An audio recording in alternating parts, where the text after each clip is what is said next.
Thank you all for coming. Another shot. There we go. I'm gonna sit in John's lap. Okay. Thank you all for coming. I'm Taylor Gibson, Programs Manager at the Cedars Union, and this is our first panel discussion, part of our new lecture series since I've gotten here. Today we have Easyside. They're a nonprofit in Fort Worth that provides studio access to artists as well as community-based initiatives towards food scarcity and providing resources to their community. I'm going to turn it over to them.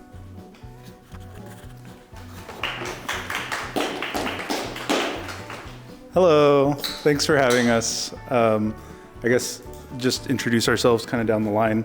My name's John Paul Thompson, and I'm a musician, photographer, and graphic designer. Hi, my name is Fernando Alvarez. I'm an artist, co-founder of Easyside. I'm currently the assistant curator of education at the Fort Worth Modern. I'm Adrianna Touch. I'm an artist, mainly in ceramics and sculpture, and I also am a college educator for the arts. I'm Corrie Thompson. I'm also a visual artist, and I'm an adjunct instructor for art as well. So, we are Easyside. We got started basically back in 2022. But a lot of the thoughts that were behind Easyside had kind of been brewing for a while before then, and we'll kind of get into some of that, where it came from. In this talk, we want to, definitely let you all know what we're doing over at Easyside and some of the work that we're trying to accomplish, but also highlight some of the thought process behind some of that work, and particularly like where we look to for inspiration, because there's a lot of people doing amazing work, both in sort of the arts and in food justice and in mutual aid. I guess just to read off of here real quick, we are workshopping this mission statement currently. But right now, seeking alternative methods of creation and care to better equip artists and feed communities in East Fort Worth. So for us right now, that kind of falls into this MasterCard logo Venn diagram of equip artists and feed community. Underneath there, you can see some of the programs we're running right now to address those things. So equip artists, primarily it's our studios, our exhibitions. We are launching a shop here in the next year, hopefully. We have shop facilities. They get rain in them all the time, so we can't really actually use them. And then professional development, and then we see exhibitions, shop, and professional development crossing over into our goals to feed the community. And then specifically in there, we have programs. Easy Does It, which is kind of a catch-all. We've done a variety of things under that sort of moniker: a gallery crawl, book club, seed swap, sketchbook club. We're going to do a portrait photo pop-up, did a 5K, like just all sorts of different ways to involve the community, both artists, neighbors, students, whoever. And then our community pantry, our food program. In the future, we would like to do more. We'd like to be able to offer funding, microgrants to artists, mentorship programs. We're working on an arts calendar right now. We'd love to start a publication to bring arts writing and other writing, sort of giving that opportunity to writers, and then partnering with other mutual aid organizations to expand our community pantry into more of like a free store, a larger resource for the community.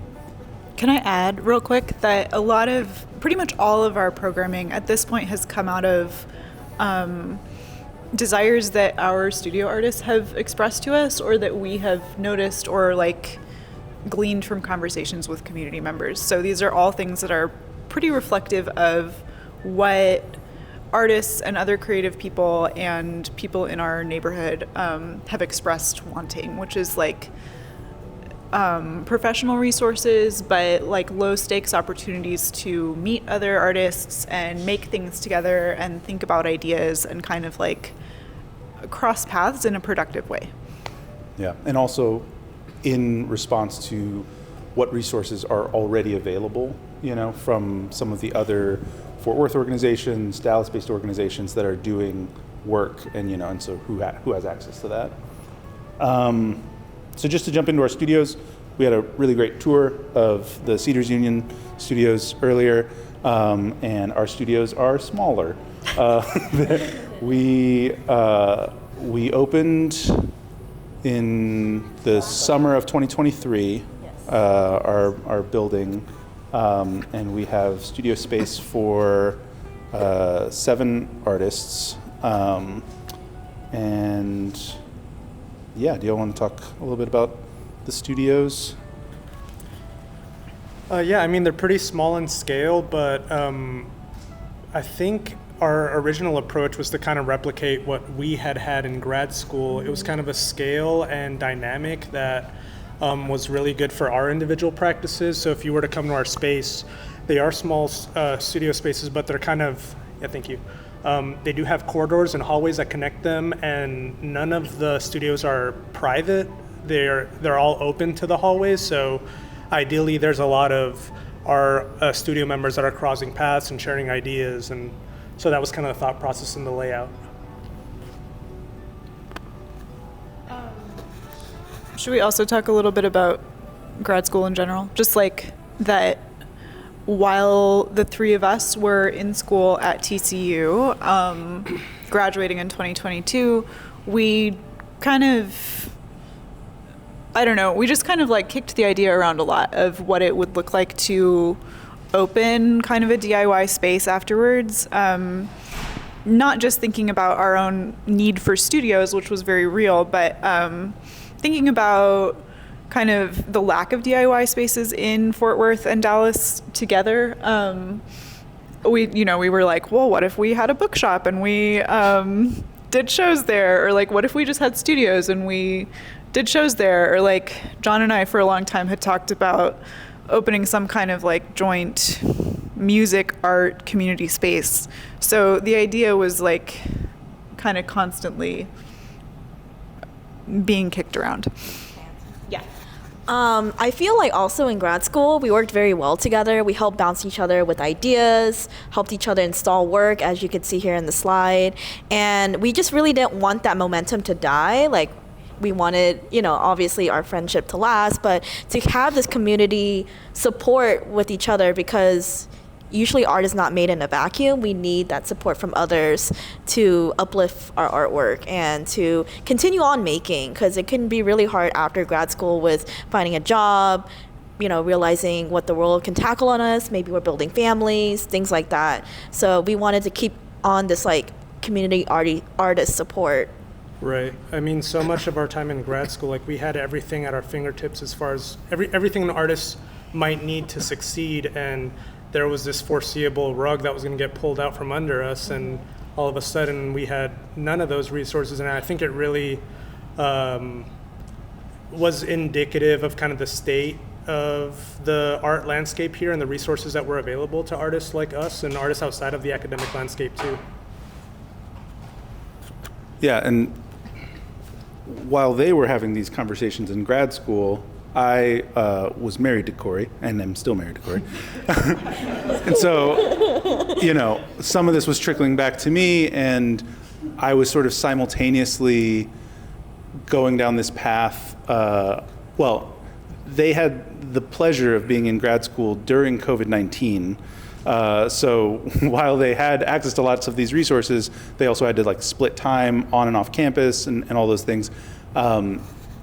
And simultaneous to that, we also saw a huge need in the community, right? Like we saw people lose their jobs, and just so many needs come into the light that had otherwise been sort of like swept under the rug, right?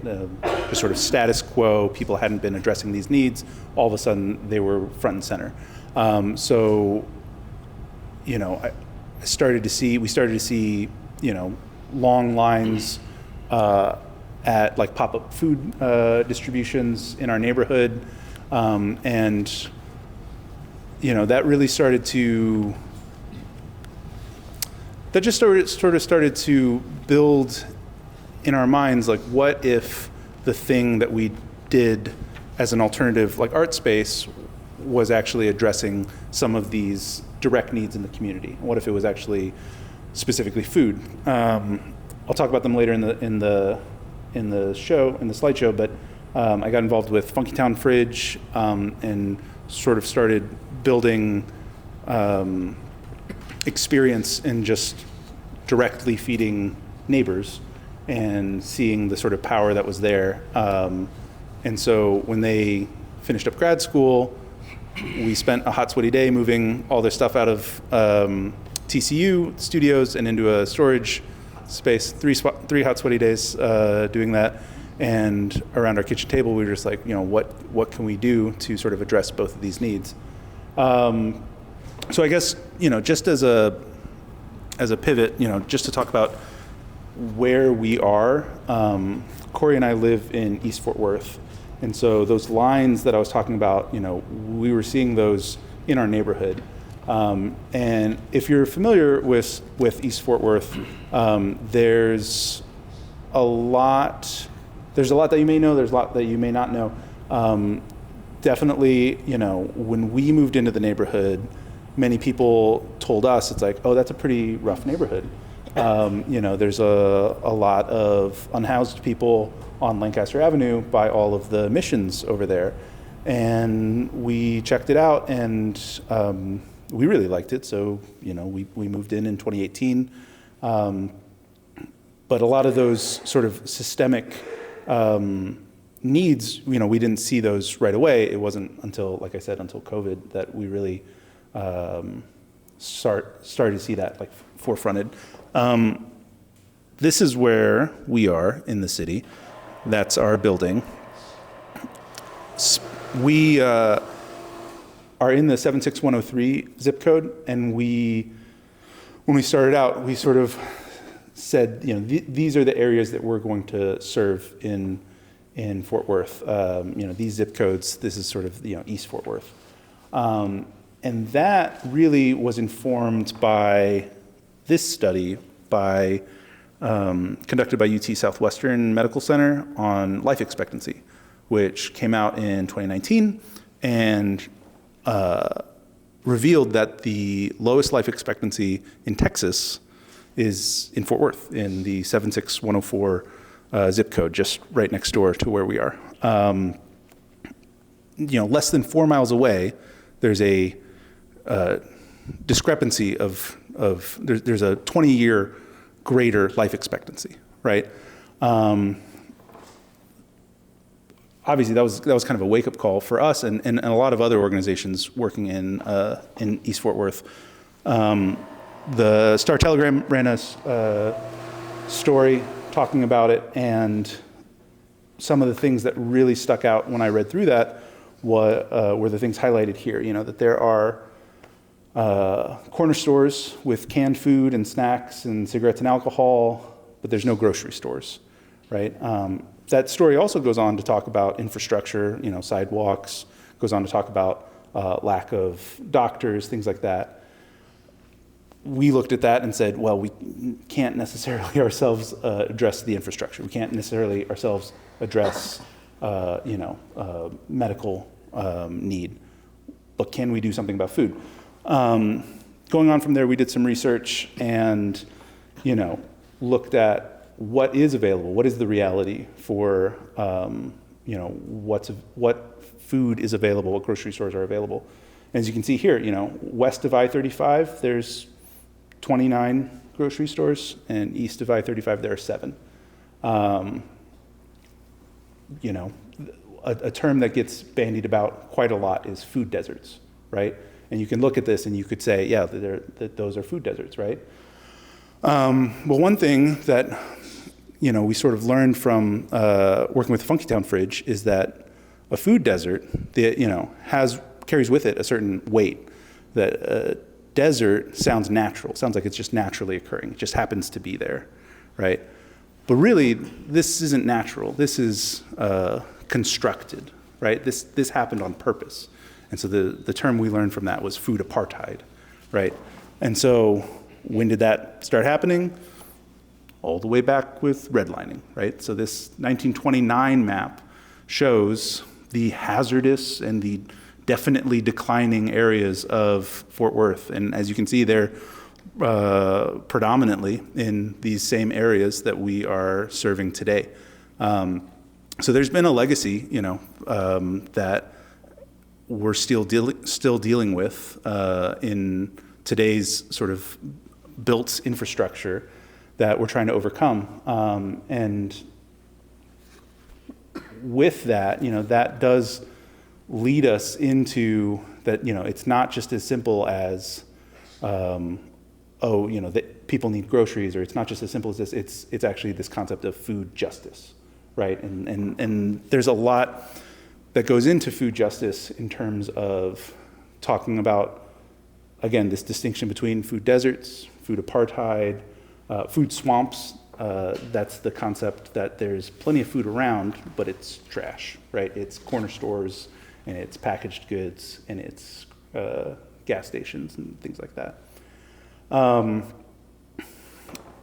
So I've mentioned them a couple times already before, but Funky Town Fridge, they state in their mission statement that they seek to end food apartheid in Fort Worth, Texas.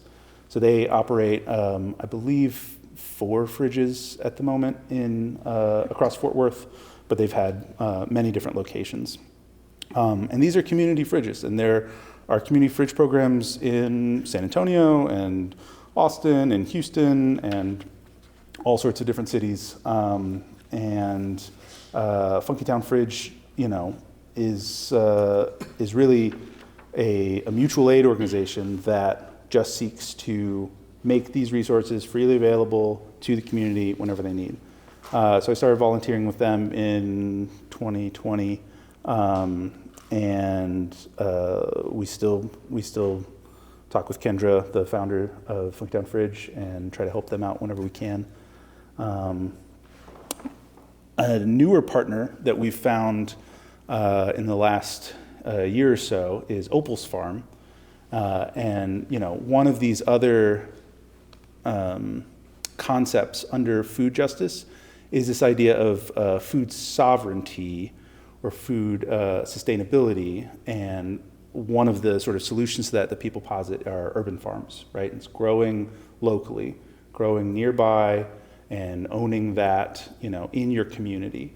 So Opal's Farm started a few years back, and they have a land lease just right on the banks of the Trinity River, so really nearby to us. And so you can see here some beautiful carrots and radishes and beets, and a statement that this is what was available for free from our community pantry. I'm very happy to say that all of that was picked up today, and that's distributed back into the community. So this is early days in our food program, but this partnership in which they're donating food to us, and we are donating our facility to them for them to wash and prep their vegetables for their market days, and then for wherever it goes from there.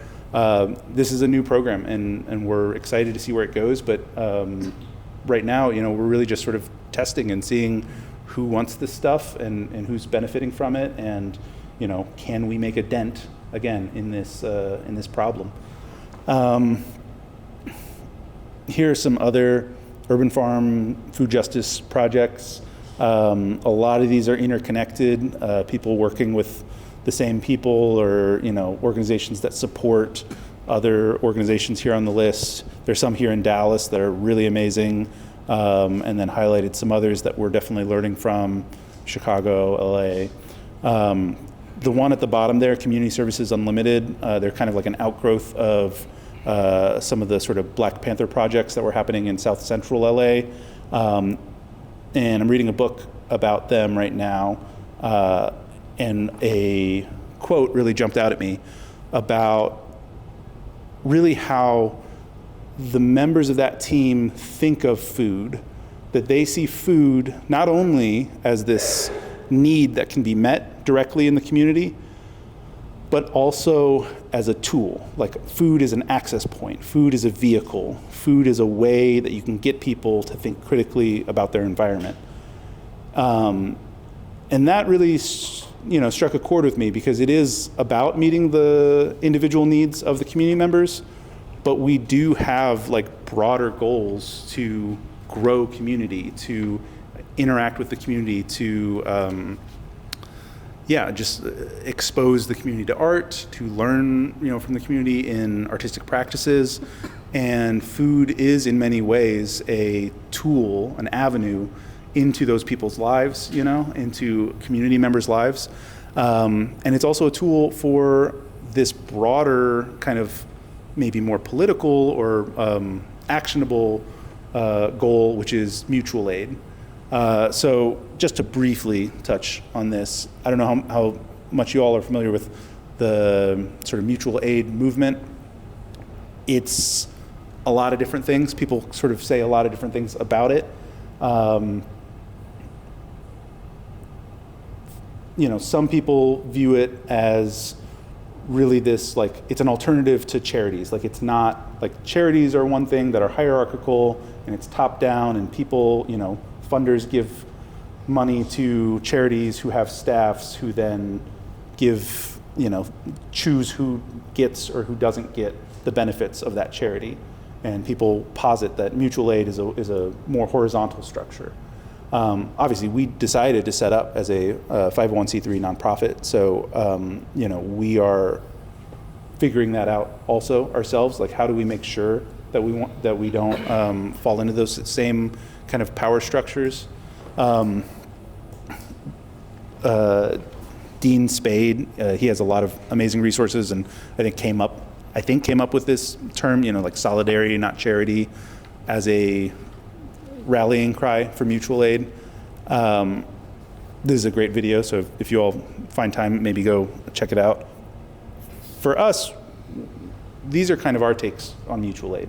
And I'll just read them briefly. Mutual aid is a mode of thinking and acting that seeks to directly address the needs of any and all while breaking down hierarchical power structures.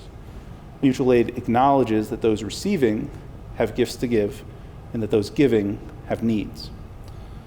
Mutual aid is a way to distribute agency to program beneficiaries and community stakeholders.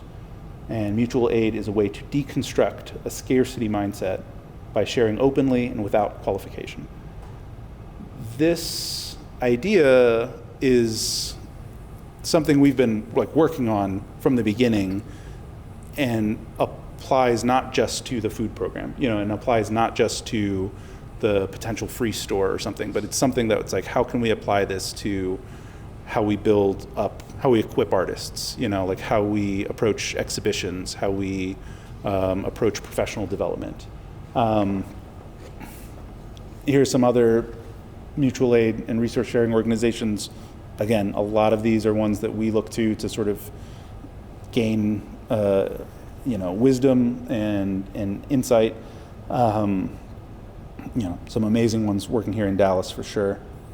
One in particular that we have worked with that is just around the corner from you all, right, is Four Down. And Fernando, do you want to maybe touch on how we got connected with them? Sure. Well, I mean, the answer is serendipitously in that I came across Jason Cohen, who I've been close friends with Jason Cohen and was friends with Nancy Cohen, and they started the Box Company, which coincidentally I think started off as an alternative art space as well, but because of the fire marshal, whatever we want to call it, that happened a decade ago, they had to pivot and become an art handling company. But he's always been interested in supporting the arts and alternative methods of presenting arts, and he's on the board for Four Down. He's a former skater and is buddies with all the skaters that run Four Down. And they were interested in starting to fold in art exhibitions into their programming, but they didn't have a formal art gallery, so they invited us to kind of help shape that.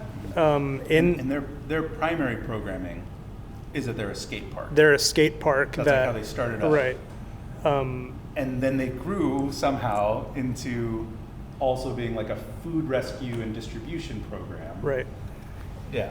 And so in that sense, it was kind of the perfect group to meet at that time. I mean, we were just getting our footing and really starting to shape what Easyside was going to look like. And they were also this atypical model that they were skating and food, and we were art and food.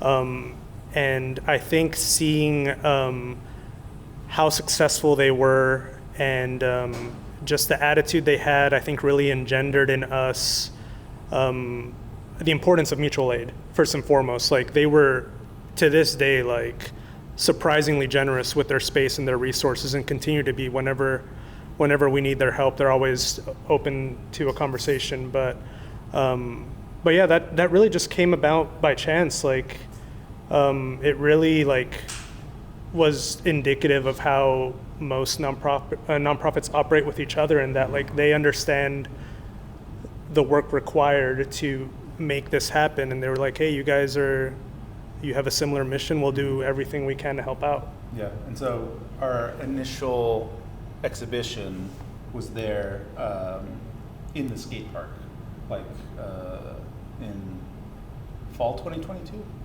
Fall, yeah. It was a two-part exhibition called Frontside Backside, which is an obvious pun on skating.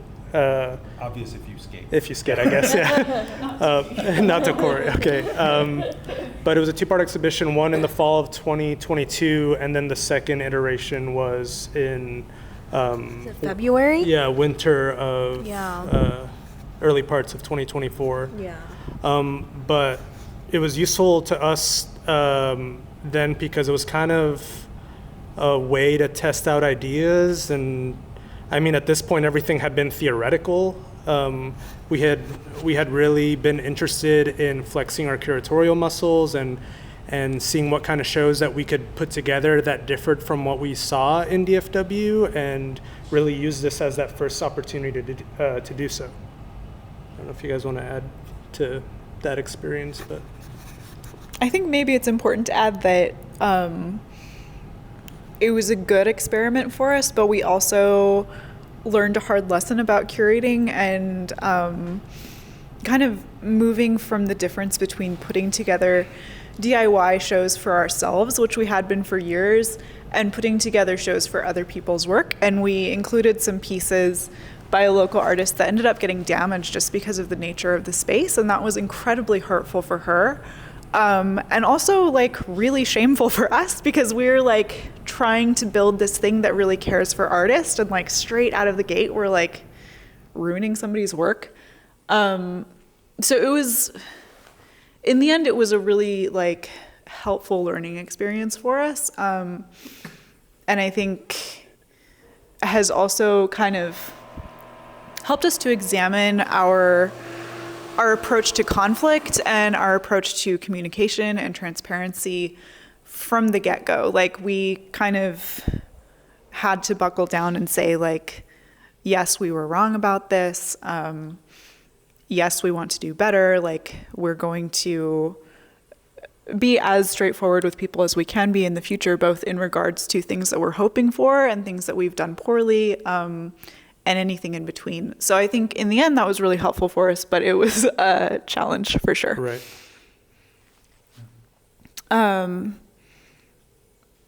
I think one other thing about working with Four Down is just that, you know, like they were saying just now, they were a really helpful kind of like living example of what mutual aid can look like on an organizational level.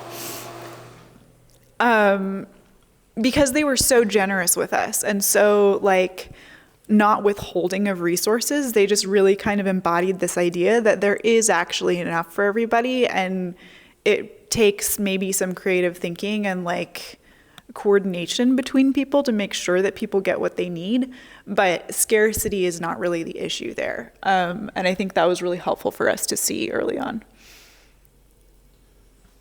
Yeah, so I mean, I guess from here, you know, that really kicked off, I guess that really kind of like kicked off, you know, our sort of first program area, which was exhibitions, and from the get-go, it sort of addressed this alternative art spaces idea. Which we had been thinking about, again, like since grad school, since before grad school, I think for all of us in various ways. I think it's Yeah. maybe relevant for all of us to touch on our professional experience outside of a grad school, and how that maybe informed our sensibilities and approach. I don't know which way to start. Or... Oh, I can start. So yeah, out of grad school, I interned at a gallery, and I've also worked alongside with an artist in Dallas, and also just trying to get in shows and opportunities. And it was really hard because there was a lot of like, at least working with the artists, there was a lot of like boundaries that were crossed that I was not recognized as a young artist, straight out of undergrad, and still finding my way here. There's not, with the fire marshal things approaching during that like early 2017 time, it was really scary to like know where you could fit in and like where can you start, and also at the same time, like a lot of the DIY spaces like Art Beef and they're just like shutting down because they're not able to sustain. And then there's that kind of lack of where can experimental conceptual art can fit in Dallas. Yeah, there's definitely like a lack of that. Adrianna and I went to UNT, Yeah. which if anyone's familiar with their program, I think out of the state schools is maybe Like the most vigorous, most vigorous, kind of ambitious, like, lots of resources, especially now Right. since working there. I think they really push you to experiment Yes. more so than other programs. So Yeah. coming out of that, I spent about, I think, 4 to 5 years working at different galleries and wearing different hats. And I think in that time, it was apparent to me that DFW was demonstrably commercial. And what Adrianna was alluding to, like, that's really only an appropriate space for a certain type of artist. And as we all know, there's 100 different types of artists, and and to your point, the experimental type of artist really didn't have a right fit, or at least at the time. I know since we've started Easyside, a lot of places have kind of opened up to different experimental. But yeah, and then obviously we kind of met each other in grad school. I don't know if you want to touch on your time in Chicago, because I think that's really relevant. I did my undergrad up in Chicago at North Park University, which is a really small liberal arts college. And I majored in art there. And I got, I would say, a lot of good mentorship from the faculty, but it was a really small program. And I think a lot of what I learned about being a contemporary artist, I was learning by looking at what was happening in the city, which was a ton of DIY spaces from, like people curating in their apartments, and then all the way up the professional gamut to like the MCA and the Art Institute. So the kind of ecosystem in terms of like what size and dynamic of spaces were available to artists was just huge there. And I think that was, well, it was a little bit overwhelming, to be honest, as like a very emerging artist, to know how to get in, because it felt like everybody else was already doing their thing. It felt like kind of oversaturated. Plus, we had a kid like immediately after I graduated. So while I was trying to navigate all of that, I was also like breastfeeding and like trying to figure out how to go to work and have a kid and like be an adult at a really young age. So that was all kind of in the mix. But then also later on, I started working at a nonprofit studio for artists with disabilities called Arts of Life, which is up there, which was really, really foundational for me as a young artist, because it was my job to kind of like help adult artists with disabilities like working towards their professional art goals. But because it was such a like kind of anti-ableist, like accessible environment, it helped me to like really question who art was for in the first place, and like who has a right to make art and what even constitutes art, and like sustaining a creative practice. It helped me to sort of like identify my own like issues, like mental health issues, and like, you know, needs, real needs, because all of that was on the table all of a sudden in my professional setting. So that was all what I brought with me into grad school, and was like kind of surprised when I got here to find that there were not very many places where art organizations were doing more than one thing. You know, it's like a performance hall that's just for performances, or an art studio that's just for making art, or a gallery that's just for selling art, but not a lot of like crossover between those disciplines, or crossover into entirely other areas of like social practice. So that was like, it was honestly surprising to me, because I had only really known Chicago as like my context for what it meant to be a practicing artist. And I was like, oh, where is all of this stuff? And the more you had talked about Chicago and the different organizations there, it became apparent, like obviously Dallas isn't as big as Chicago, but it's not a small city by any means. And if you consider in Fort Worth too, like there's a lot of real estate there and just not a lot of diversity in the type of art space. Yeah. So I think it's not that the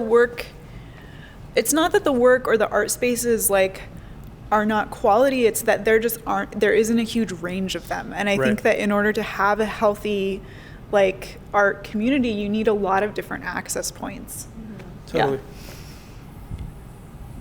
So, right at the beginning of grad school, Cedars Union had this talk about artist-run organizations that Fernando and I both came to.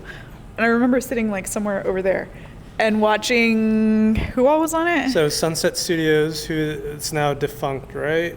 Okay, there was... Sad. Sunsetted. It was Sweet Pass, Tamarin Trey, and then Kyle at 100 West Corsicana, and it was moderated by Christina Reese. Yeah, and I remember going to it and thinking like, maybe this will be us in a while. Right. And hearing them talk about like the very real struggles of like building a thing from the ground up and like getting funding for it, and like they were all artists and they were like, we don't make our own art anymore. Right. So that was kind of depressing. But it's interesting. It's interesting to think that as a starting point, because I think it really illustrates just how long we've been thinking about this, and that at that point we had already discussed, hey, but in a very informal way that every artist does, like if you had a space, what would it look like? Yeah. But that talk, I think, really nudged us in the right direction to start thinking about, well, maybe nonprofit is the way to do it.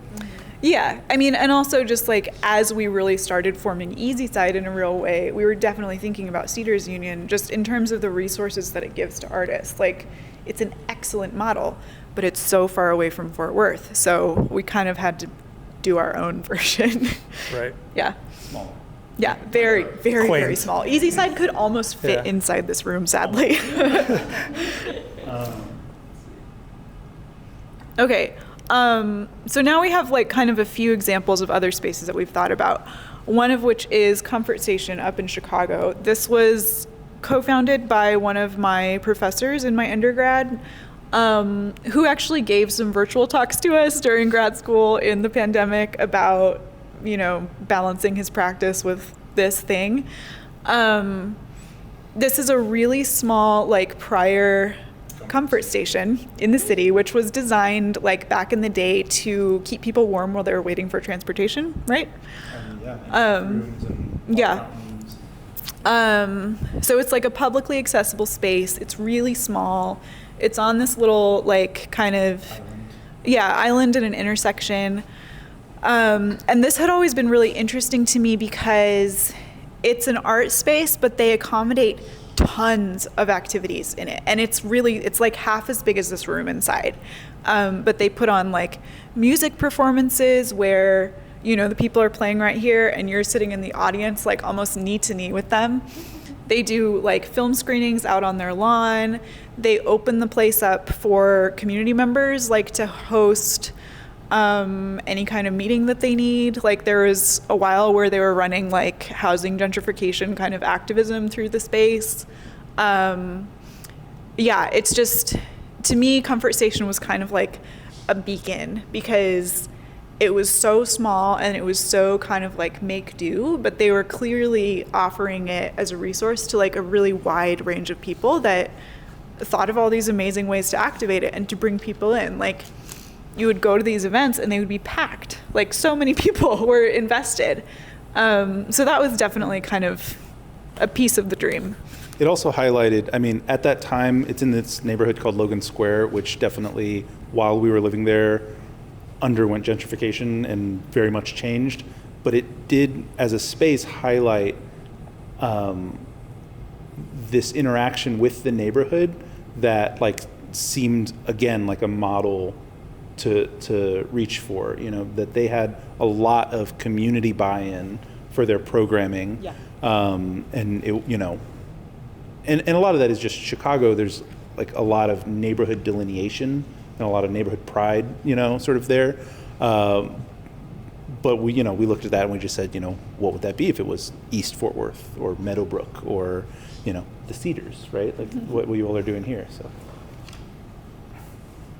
speaking of the Cedars, Browder Street was kind of founded by our friend Brittany. I forgot her last name. I'm so Murray. sorry. Murray. Brittany Murray. Our good friend. Our Brittany Murray. when she watches this, she's gonna yell at me. But it's fine. And she had a really vigorous goal to like basically have an exhibition every week, and she wanted all of the something along those lines. It was pretty much It was that, very yeah. ambitious.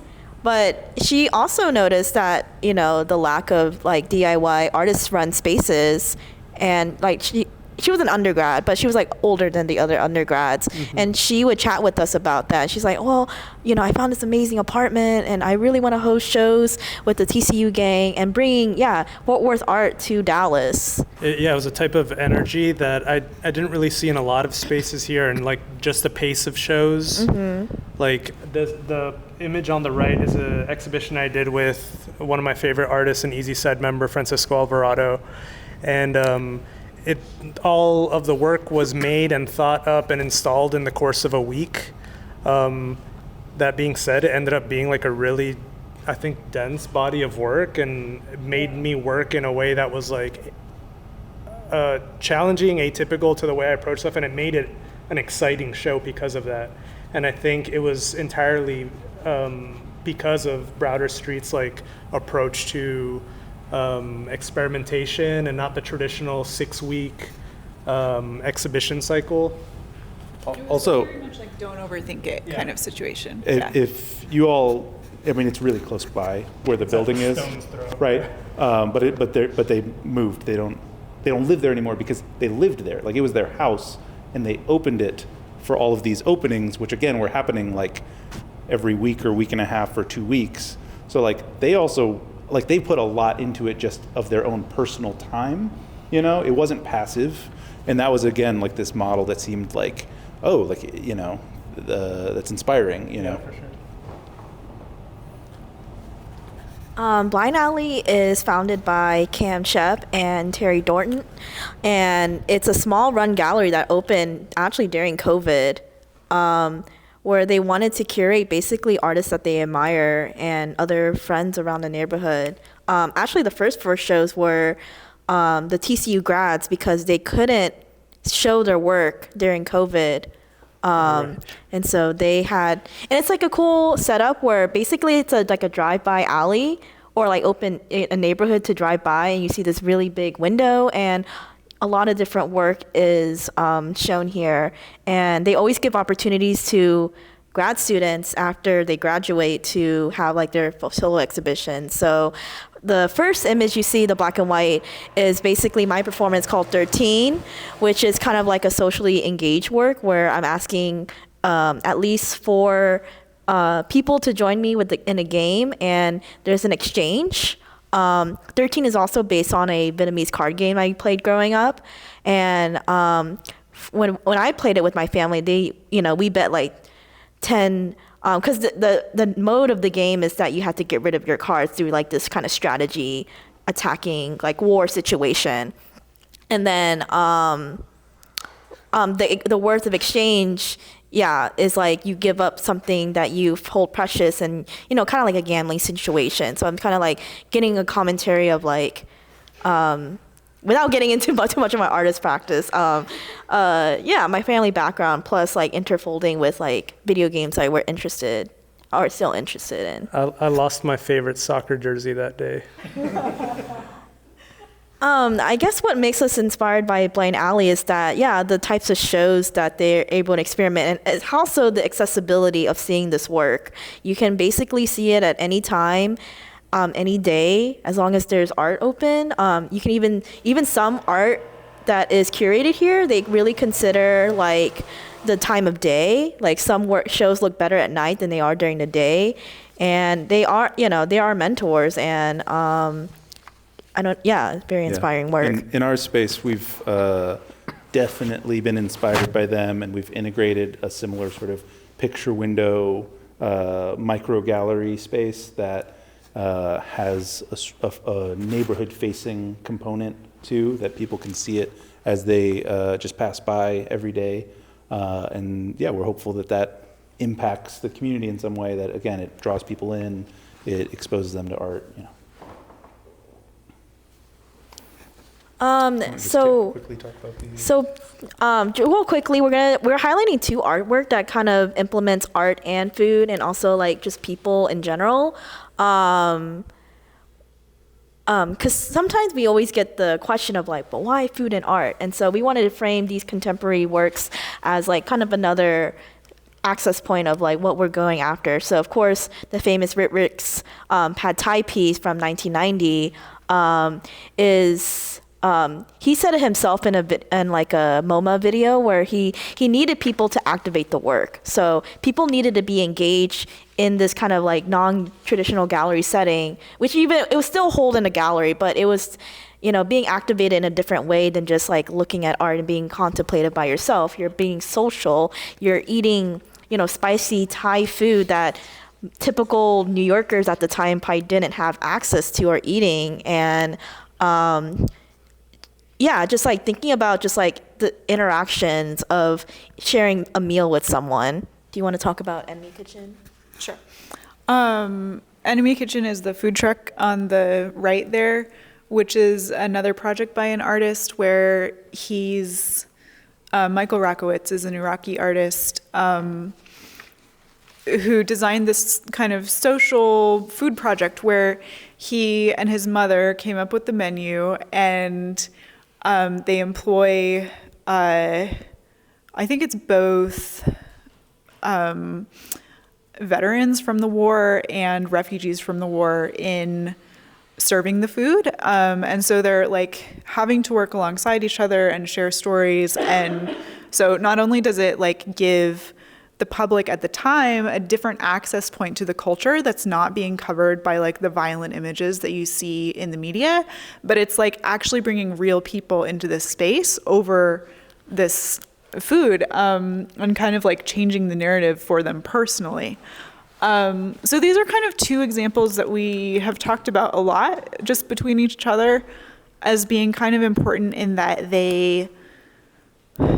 they're working with art, but they're also working with people and social dynamics, and they're asking people to be present in a way that is not the same as just looking at a painting or watching a video or something like that, but really involving the audience and giving them a real stake in the work. Like the outcome of the work changes depending on how involved the people are who are looking at it. Okay, so this is all great. We're being like very idealistic and talking about our like goals and our inspirations, but the real work is actually quite mundane. Like we spend a lot of time proofreading documents and combing the internet for grants and learning about city code and begging for money from people. Were you about to say something? So this is a toolkit that we came across about collaborative cultural work that kind of has given us a helpful framework for doing this within the nonprofit structure, but still really being like conscious of and questioning towards that model that John touched on earlier, where charities tend to have kind of a top-down approach, where there's people with money and they're approving of the causes, and then the people on the staff are like getting the resources out into the community, and the community is very much at the bottom, even though they're still receiving resources. So this has been a helpful toolkit for us because it goes through and sets definitions. It addresses issues of roles and hierarchy.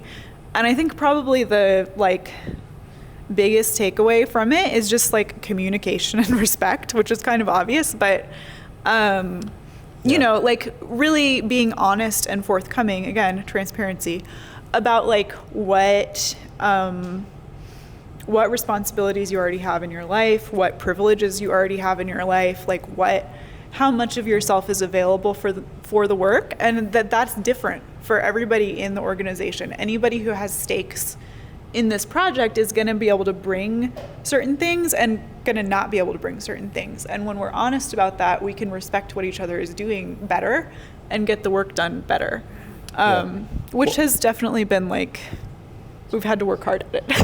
One thing that I think we neglected to state at the beginning is that we are volunteers. Like, we are not staff. We do not get paid to do this. You know, everyone's got their day job, everyone's got their gig, and then often on top of that, they have their art practice, right? Or another gig. Or another gig, Yeah. or a family, you know. Yeah. So, yeah, there's a lot of differences that we all bring to the table in terms of availability, skills, you know, just a whole plethora of dynamics. And I think there's a quote in here about sort of moving at the speed of trust, which we've taken and melded in lots of different ways and applied it in lots of different ways. And you know, one of those for me is that, like, you know, coming back to communication, that the more we can communicate with each other, builds that trust, right? And you know, I can trust you're going to get it done. I can trust you're going to get it done. You can trust I'm going to get it done. You know, and that only happens when we're communicating. But that's hard because we're just really busy. So yeah, just wanted to sort of highlight that as, like, again, a resource. We tell everybody about this. We call it like the pink document. We just love it. But also just that it's hard. It's, you know, it's hard work for us right now, and we anticipate it will continue to be. We've tried a lot of different ways of managing the work too. Like, I think initially we all kind of like self-identified job titles and tried to kind of own those things. And then we found, you know, our team is too small. We're just sharing the work anyway. And then we tried doing like committee work with our studio artists, where we were having like kind of different meetings every week about various aspects of our work. That also was kind of redundant because we're so small. And so we've just kind of, I don't know, how would you describe? I think we've moved into that trust area in certain ways. We're a lot more, thank you. We're a lot more cognizant of the necessity for like we can only come and serve Easyside if we have the bandwidth to do it. I think we were so adamant about getting everything done, just the four of us, and putting on these false deadlines, and when in reality, like, this shouldn't be it shouldn't be this torturous thing. Like, I think since we've kind of adjusted and respected our boundaries and bandwidth, like, it's become a lot more sustainable. I guess, for example, is like, you know, we were trying to think of events, and I feel like in the past we would try to do everything because, like, we needed the money, we wanted more community members, like, you know, we want people to get studio visits and blah blah blah. And then, you know, we realized, like, yeah, we just wear too many hats and we just have too many other responsibilities, and we just have to, you know, go at the pace that we want. And even some of the things we were doing in the past, like Corrie mentioned earlier about meeting with the artists, like, they weren't even things that they probably wanted, or things that didn't reflect maybe the community that we want to have or are engaged with. So we're just now more forward about like what our capacities are and what we can handle and what everyone else in the other team can give. And yeah, I think building with trust is definitely a big model for us. And I think, what Adrianna highlighted there at the end about actually listening to the community and what they need and what they will show up for and what is going to empower them, that's kind of reflected here in this slide. Like, just the same way that we were like saying, like, food is a tool that like addresses a specific need, but also empowers people to think critically about their environment, to engage with broader ideas about mutual aid. We want to similarly use art as an avenue into people's lives to take care of them, right, and to empower them. And so we want to like center around listening to the people who we're trying to serve. We kind of went long. We wanted to open it up and like listen to any of you all about like your own, like these questions are not actually rhetorical that are up here. Yeah, what do you need to thrive as an artist? What do you need to challenge your practice? Like these are the questions that like are kind of guiding us. So we do kind of want to open it up. Like if anybody has any questions or wants to address some of these questions directly, yeah, we'd love to hear.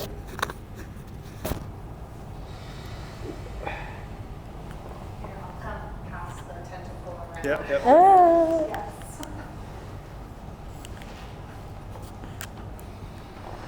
I would just like to kind of touch on like what do you need to thrive as an artist, kind of going back onto the emails y'all have sent out where you just so quickly react to the needs of the studio members. I think that's a wonderful way to help people thrive as artists, is just being able to adapt and react really quickly. So bravo. Yay. I also wish I was a runner so I could have joined your 5K this weekend, but I'm not a runner. Does anyone have any questions?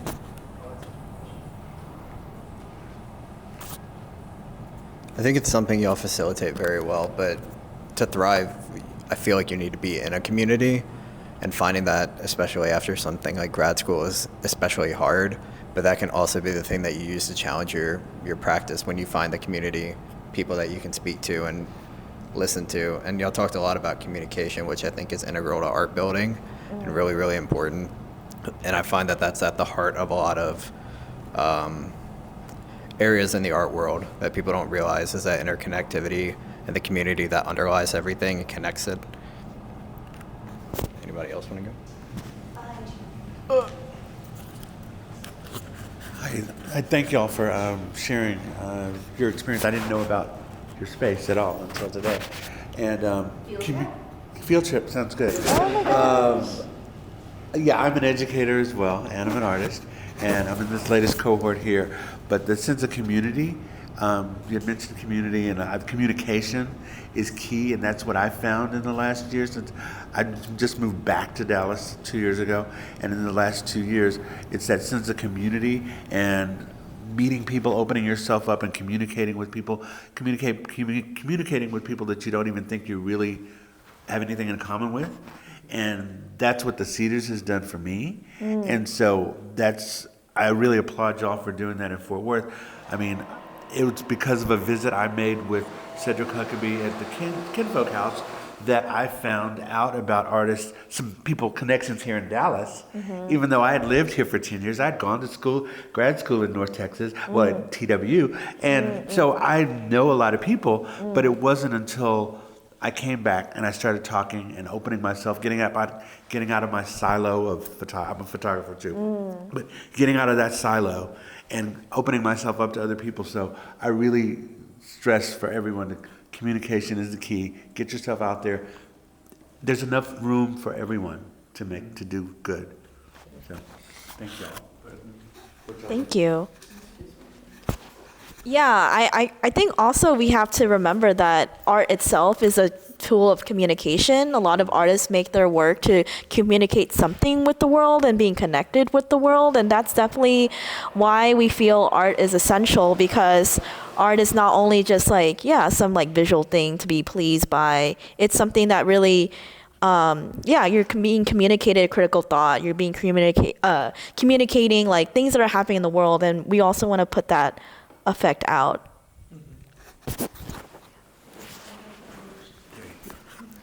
Well, thank you. It is super important and beautiful, the work that you're doing, not only for that specific community, but as an example for the communities around it. And I'm just curious, is the neighborhood being curious about art? Are they coming to your studios? I don't know if I missed that part of it. You talk about it, yeah. I think, we're still so new. Like, we have not even been in our space for a year, so we're getting there. I will say, when we had our grand opening event, a lot of people came out from the neighborhood that we had never met before, and expressed a lot of interest. We want to see more art on the East Side. We're glad that you're here doing this. Lots of interest in the potential of our wood shop, which is still waterlogged most of the time. So people are interested in using the resources.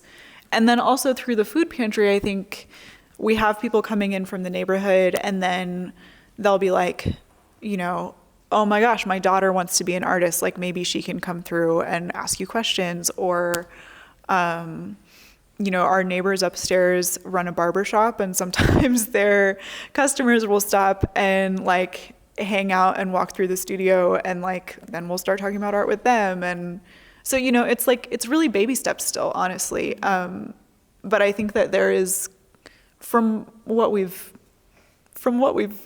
interacted with, I think that there is interest.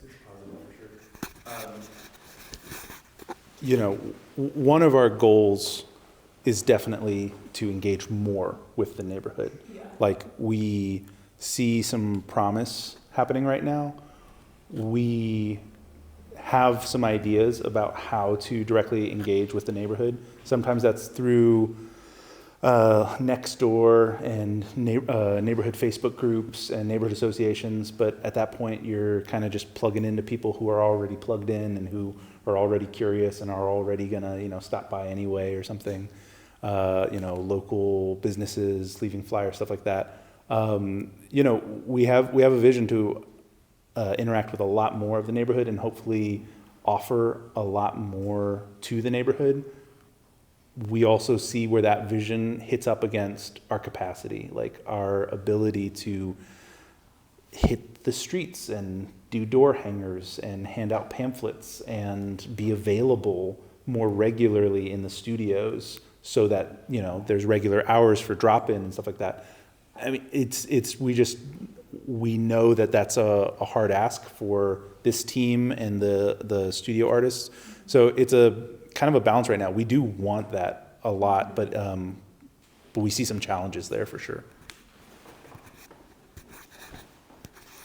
Some of the things that we've talked about and that people in the neighborhood have expressed interest in are working with students, high schoolers, or there's a kids library right up the street. So there are some very obvious places to plug in, but again, because we are all volunteering, and our artists are already paying kind of a hefty fee to be in their studios, we can't really in good conscience ask them to go run a kids program on a Saturday. But I think eventually we would like to be doing that kind of thing where we and our artists are not only making art in the community and showing it in our little micro gallery, but doing things to communicate directly about how you can make art or what this art means or what have you. Yeah. That kind of flowed into my next question, which is there a set number of hours for the studio artists to volunteer every month? No. We've considered that kind of model.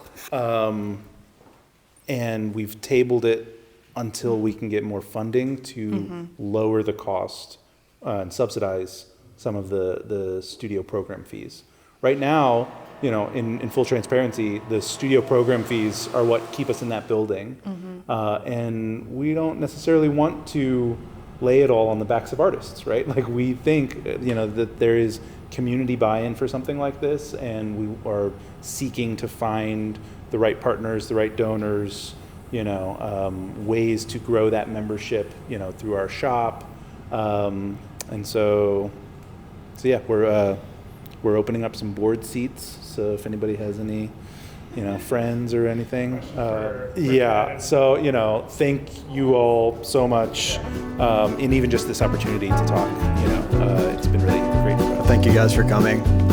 Thank you for everything y'all do with y'all's community. It's really amazing. Thank you guys for coming as well. Thank you.